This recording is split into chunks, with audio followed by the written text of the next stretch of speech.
Hello and welcome back to Around the Minor Leagues. This is going to be your season preview for the 2026 Seattle Mariners organization. But before that, I would like to do some, shall we say, some cleanup on a few things. This is coming out Friday the 3rd, right? Yes. Okay. Which means that all of minor league baseball should have started on Thursday. AAA has already been going for about a week now, and we have some news out of AAA we need to talk about. Big news is that on Friday, tomorrow, or if you're listening to this on Friday today, the number one prospect in all of baseball will be making his major league debut in less than 2 years. Yeah. Also, if this episode's coming out on Friday, there's no tomorrow. You're right, today. Which, if you don't know, the Indianapolis Indians are 0-6 on the season. Jeez Louise. For obvious reasons. I think is that the worst start in minor league history? It can't be for them. No. There were years where they were terrible.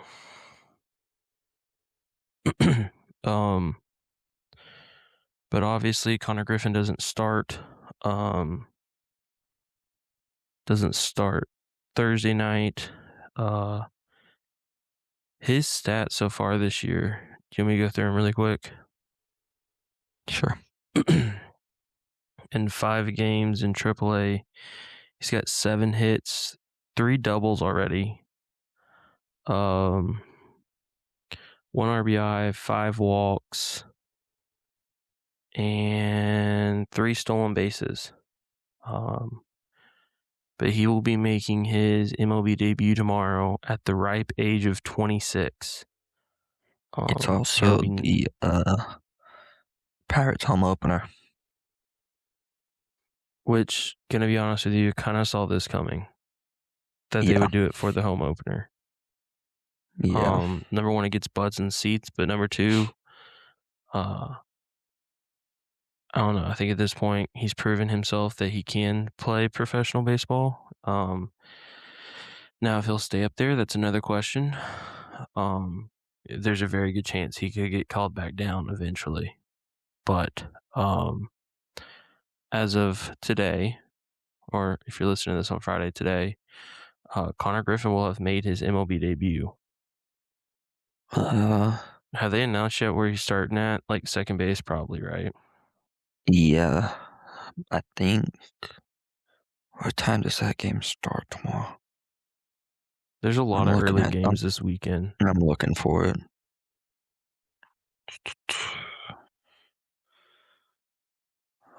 Tomorrow. I can tell you. Hold on. 3:12 Central. 4:10 Eastern then. Yeah, 4:12. Eastern. Let's see. Have they announced lineup yet? Probably not. It's probably too early. I'm looking. No, they haven't yet. No, they just have matchups. Yeah. But I would imagine that he will be starting. Well, I don't know. He'll probably be starting at short tomorrow. There's a chance he could be. Yeah, he'll probably start at short. Jared Torrillo, the starting shortstop right now, has a 150 average on the season in 20 at bats.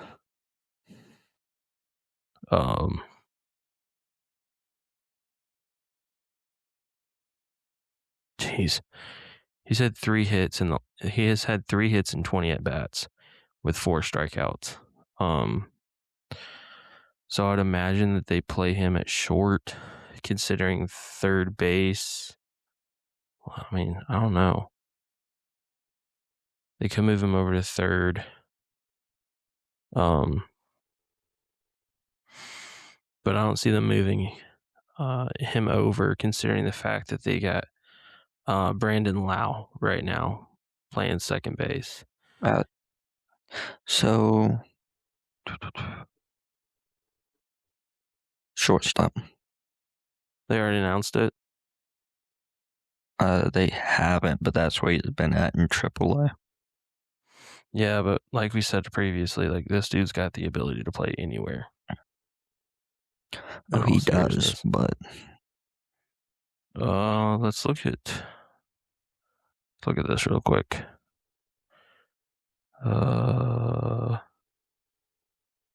Yeah, he'll play second. He'll take second base or shortstop. He'll take would you? shortstop Yeah, against I was from about to say. Trujillo Yeah. tomorrow.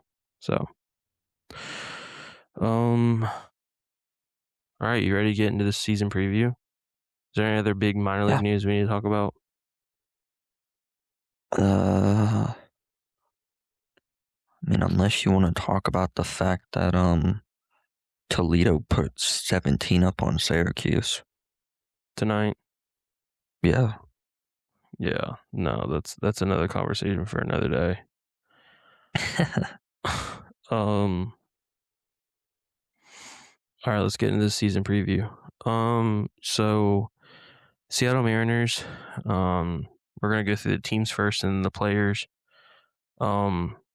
This is an organization that the future is extremely, extremely, extremely bright on right now. Their major league team comes off a I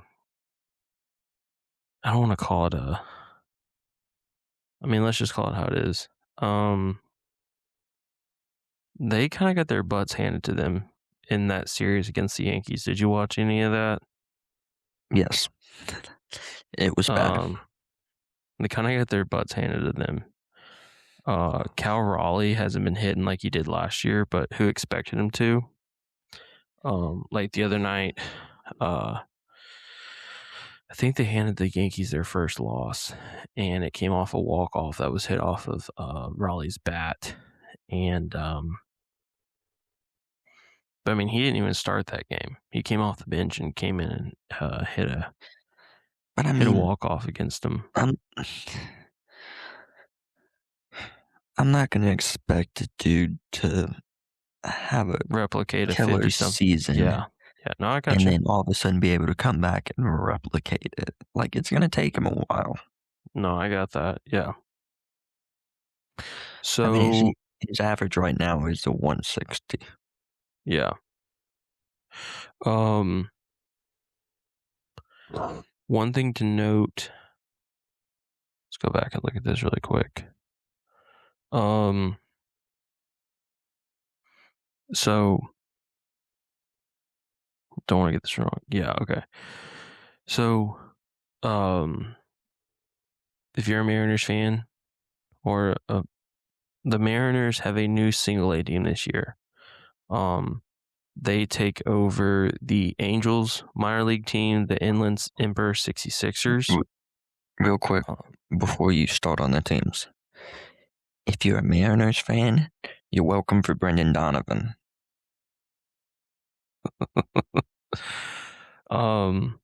Previously, am I the wrong single A in team, saying that? huh? Am I wrong to say that? I mean, the dude's honestly, got 2 home runs and he's batting .417. Oh, I know. He's been hitting the cover off the ball for the major league team right now. I wanted to see something really quick because I have a guy that I used to work with that plays for the Mariners now. I want to see if he was on the bench, but that's another thing for another time. Oh, hold on, it just came up. Who are you looking for? Master Brony. I believe so. He's on the MLB team. I know that. But so the new single A team is the Inland Emperor 66ers. It used to be the Modesto. I think they were just the Modesto Nuts. They play in San Bernardino, California at San Manuel Stadium in the California League. Last year at Modesto, they had a record of 69-63. The high A team is the Everett Aqua Sox. First of all, what a name. Second of all, What the heck is an aqua sock? their logo is like a tree frog. It's weird. They play at Parkview. They play in Everett, Washington at Parkview Field in the Northwest League. They had a record last year of 60-72 and still made the playoffs. Okay, their Go ahead. logo looks like something a kid would draw. It does. It does, yeah. Moving on to Double A, you have the Arkansas Travelers, who play in Little Rock, Arkansas at Dickey Stevens Park. In the Texas League, they had a record last year of 69-69. And then we moved to AAA with the Tacoma Rainiers. They play in Tacoma, Washington. At Cheney Stadium in the Pacific Coast League. They had a record last year of 86-64. Right now, I think they're sitting at 2-2. But as we speak, they're playing against El Paso. They just won the game 3-1 against El Paso. So then now they move to 3-2 on the season. Were you able to find Mastrobone? He's injured right now. Is he? Yeah. Right calf strain, 10-day IL from March 25th. So Dang. yeah, so he's out for right now. So all right, you want to lead us off on the players? Sure.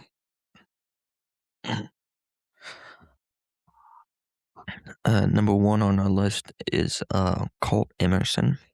He is a shortstop. He's the number 9 prospect in all of minor league baseball. He's the number 7 shortstop prospect. He spent last year between high A, double A, and triple A. Had a 285 average, 383 on base percentage, 458 slugging, 16 home runs, 78 RBIs, and 14 stolen bases. He was a 2023 first round draft pick, one of the best hitters in the minors today. Had a smooth swing combined with an impressive approach at the plate. After his defensive showing last year, there's no question about whether he can play shortstop or not. The biggest thing for him is 2025 was a really loud season for him. He's going to be able to replicate that in 26. Yeah, Emerson saw a full year in professional baseball with 130 games. His numbers were the highest they've been when it comes to his in a full season. He was 17 when he was drafted. He's 20 right now, and he's already in AAA.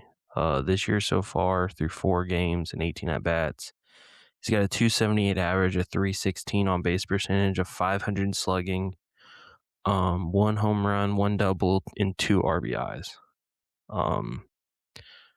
The only thing for him right now, it looks like, is his strikeout rate is not looking good, to be honest with you. So,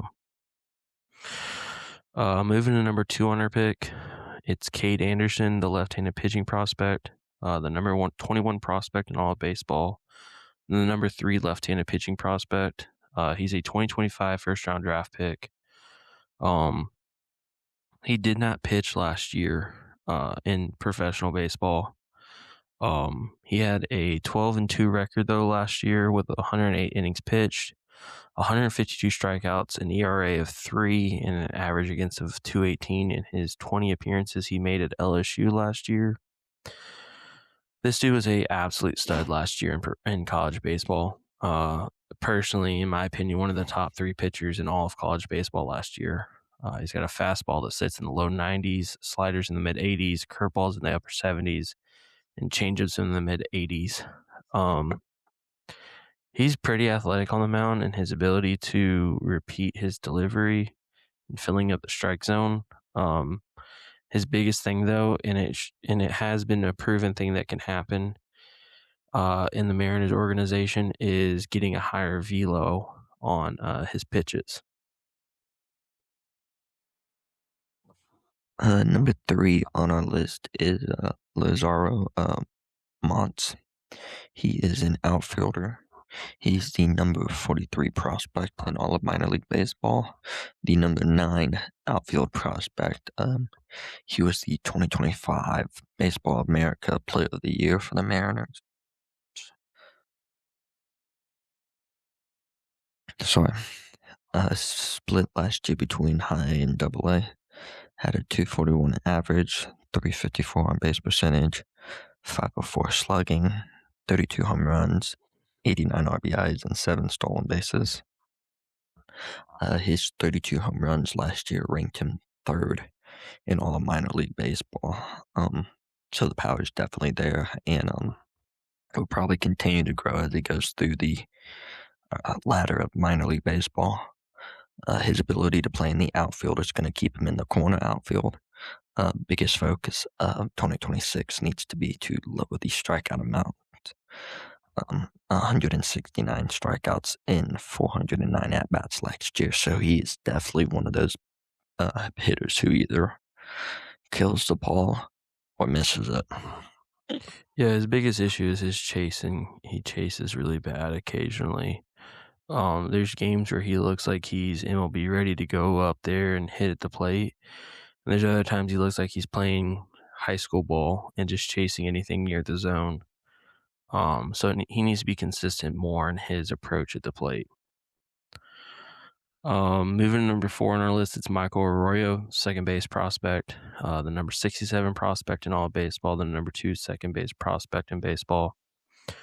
Last year, he split time between high and double A. He had a 262 average, a 401 on base percentage, 433 slugging, 17 home runs, 54 RBIs, and 12 stolen bases. You're going to see this a lot in this organization, but this dude's another power bat that can hit the ball at all areas of the field. 2025 did see a drop, though, in his strikeout rate, but at the same time did see a rise in his walk rate, which is, in my opinion, that's a good gain and loss. Due to his speed and the lack of it, he's in his, I guess, not lacking his speed altogether, but in his first step, he has made the change from short to second base. And the Mariners organization has even talked about giving him reps now in the outfield. So they see something that they like, and so that's why they're going to keep trying to move him around and make him go to a place where they know that he can do some damage for the major league team. Number 5 on our list is Ryan Sloan. He's a right-handed pitcher. He's the number 33 prospect, the number 5 right-handed pitching prospect. In 21 starts between single A and high A, he had a record of 2-4, a 3.73 ERA, 82 innings pitched, 90 strikeouts, had a 2.56 average against him, and a 1.16 WHIP. Has a fastball in the upper 90s, a kick change, and a slider. A big thing for him is he can only see more progress.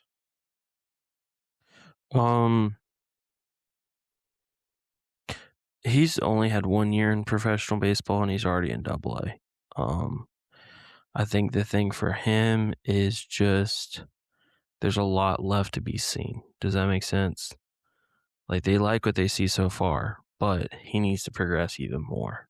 And it's just whether or Um, not he can do it on the different levels. yeah. Um, Number 6 on our list is Felinin Celestin, shortstop for the Mariners organization. He split last year between single A and high A. He had a 273 average, a 345 on base percentage, a 375 slugging, 6 home runs, 59 RBIs, and 21 stolen bases. This dude alone on his defensive ability can make it to the major leagues, in all honesty. 2025 was his first season since being signed in 2023. In 2023, he had a hamstring strain that kept him out. And then in 24, he had to have season-ending surgery after having a hamate issue in his hand. The big note last year was that he dropped his ground ball rate tremendously. He's a switch hitter. I think the big thing about him is how quickly he moves up and how much of an impact he can make on their organization. Simply depends on him staying healthy, to be honest with you. Number 7 on our list is Johnny Fumello. He's an outfielder, the number 78th prospect. Split last year. Never mind. Only had 29 games in high A last year. I had a 230 average, 318 on base percentage, a 460 slugging, 6 home runs, 16 RBIs, and 2 stolen bases. 2024 was cut down by an ACL tear. In 2025, he battled with rib cage stress. Has good power with a good ability to draw out walks. Biggest issue is staying healthy and cutting down on his swings and misses. Struggled there. Number 8 is Nick Becker, shortstop in the Mariners organization. He had 6 games last year in single A. He had a 208 average, a 321 on base percentage, a 208 slugging, 0 home runs, 2 RBIs, and 2 stolen bases. He's a 2025 second round pick. He is a high school draft pick. He has impressive bat to ball ability and already has a very mature approach at the plate. That comes a lot from the fact that the school he played for in New Jersey, and the fact that his dad actually played baseball for a long time in the Guardians minor league system. He's a contact over power guy. He has the speed and the arm to play the shortstop position, but the question is, does he want to stay there knowing that Emerson is essentially a shoo-in for that spot? Number 9 on our list is Brock Roden. A split last year between rookie ball and double A. Had a 293 average, 365 on base percentage, 452 slugging, 5 home runs, 23 RBIs, and 16 stolen bases. Only played 41 games due to injury. Contact over power hitter combo with his walk rate makes him an offensive power. Can play anywhere in the field. His speed helps him on the bases and the field. What was his injury? Didn't say exact. I couldn't find anything exactly. But he did suffer an injury last year. He did make it to the Arizona Fall League and had an average of 342 in 11 games. So he definitely got some more at bats to make up for that time missed. Number 10 on our list is Corbin Dickerson, outfield in the organization for the Mariners. He played 2 games last year in single A. That he was a 5th round draft pick in the 2025 draft. He had a 429 average, a 556 on base percentage, 571 slugging, 0 home runs, 1 RBI, and 0 stolen bases. He is a Indiana University grad, believe it or not. Hey. Um, what really makes him stand out is his bat speed. Um, biggest question is, can he hit against higher velo pitching? A big main tool for him defensively, and why he can play the outfield so much is because of his speed. It's a major tool for him. So, but Wait, real that quick, is, yeah. Go I ahead. was able to find the injuries for Brock. So in May, he had a right oblique strain. July, he was put back on the shelf. And then August 15th, another hammock bone. Gotcha.